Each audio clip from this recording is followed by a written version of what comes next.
Hello, everyone. This is the sermon for October 3rd, 2021. And as always, we will be starting with a moment of silence for prayer, meditation, or have you as soon as I can.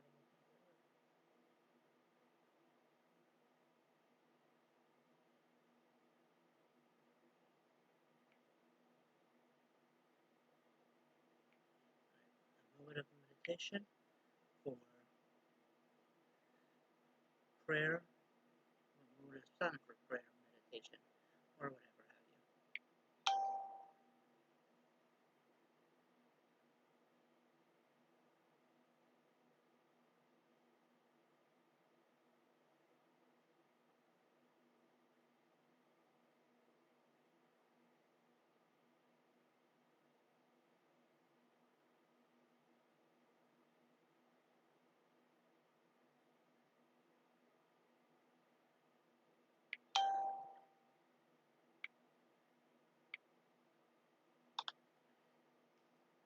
All right. This week's sermon will be the short story, The Old Fisherman, from alltimeshortstories.com under the inspirational area. I don't know who wrote it, just said it was anonymous. Our house was directly across the street from the entrance of a popular hospital in the city. We lived downstairs and rented the upstairs rooms out to patients at the clinic. One summer evening, I was fixing supper, and there's a knock at the door. I opened it to see a truly awful-looking man. Why, he's hardly taller than my 8-year-old, I thought as I stared at the stooped, shriveled body. But the appalling thing was his face, lopsided from swelling, red and raw. Yet his voice was pleasant as he said, "Good evening. I've come to see if you've a room for just one night. I came for a treatment this morning from the Eastern Shore, and there's no bus till the morning." I told him, he told me he had been hunting for a room since noon, but he had no success as no one seemed to have a room. "I guess it's my face. I know it looks terrible, but my doctor says with a few more treatments." For a moment I hesitated, but his next words convinced me. "I could sleep in this rocking chair on the porch. My bus leaves early in the morning." I told him we would find him a bed and put but the rest but to rest on the porch. I told him that we would find him a bed, but to rest on the porch. I went inside and finished getting supper. When we were ready, I asked the old man if he would join us. "No, thank you. I have plenty." And he held up a brown paper bag. When I had finished the dishes, I went out on the porch to talk with him for a few minutes. It didn't take long to see that this old man had an oversized heart crowded into that tiny body. He told me he fished for a living to support his daughter, her 5 children, and her husband, who was hopelessly crippled from a back injury. He didn't tell it by way of complaint. In fact, every other sentence was prefaced with a thanks to God for a blessing. He was grateful that no pain accompanied his disease, which was apparently a form of skin cancer. He thanked God for giving him the strength to keep going. At bedtime, we put a camp cot in the children's room for him. When I got up in the morning, the bed linens were neatly folded, and the little man was out on the porch. He refused breakfast, but just before he left for his bus, hastily, as if asked a great favor, he said, "Could I please come back and stay next time I have a treatment? I won't put you out a bit. I can sleep fine in a chair."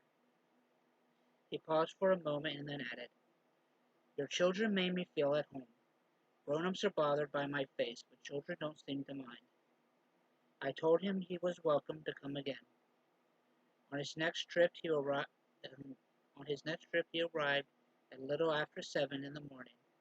As a gift, he brought us a big fish, a quart of the largest oysters I've ever seen. He said he had shucked them that morning before he left, so he decided so that they'd be nice and fresh. I knew his bus left at 4 a.m. and wondered what time he had to get up in order to do this for us. In the years he came to stay overnight with us, there was never a time that he did not bring us fish or oysters or vegetables from his garden. Other times we received packages in the mail, always by special delivery, fish and oysters packed in the box of fresh young spinach or kale, every leaf carefully washed. Knowing that he must walk 3 miles to mail these, and knowing how little money he made, the gifts were precious. When I received these little remembrances, I often thought of a comment our next door neighbor made after he left the first morning. "Did you keep that awful looking man last night? I turned him away." You can lose roomers by putting up such people. Maybe we did lose roomers once or twice, but oh, if only they could have known him. Perhaps their illnesses would have been easier to bear. I know our family always will be grateful to have known him. From him we learned that it was the it was to accept the bad without the compliment, the good with gratitude.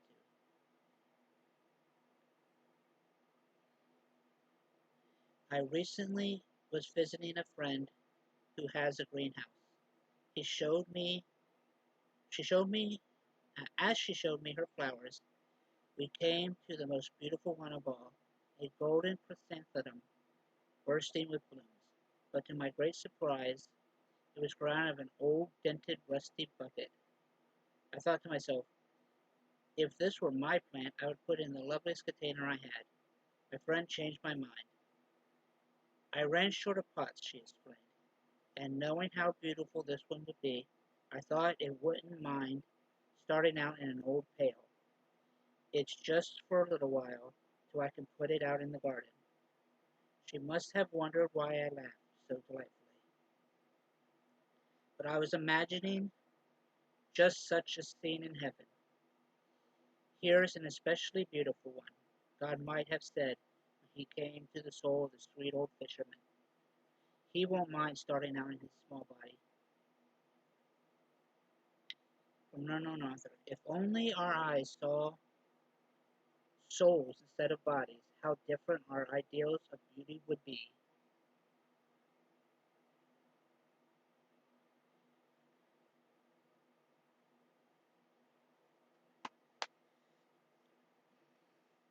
This is the old adage of don't judge a book by its cover. I have always told people that I judge solely on personality. Your personality is all that matters. It doesn't matter what you look like, what your gender is, your age, what religion you follow. If you are a good person, you are beautiful. If you are a foul, cruel person, you are ugly. Nothing else matters. Your personality dictates everything, from how you treat people to what you think, everything. So get to know people who outward appearance aren't the best. They could be the most beautiful person that you ever met.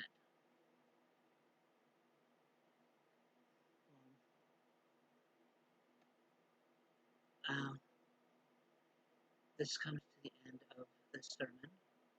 So remember, when we all come together, the possibilities are endless. And today's the third.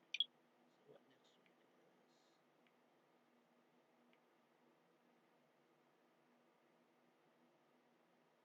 is?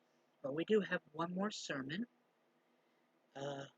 Next week's sermon will be a few days before our high priestess Yolanda's birthday. So on next week's sermon, or please wish happy birthdays to High Priestess Yolanda, and I will, or you can come to our Facebook page and wish her happy birthday there. But I will see you all later, everyone. And remember, we all come together.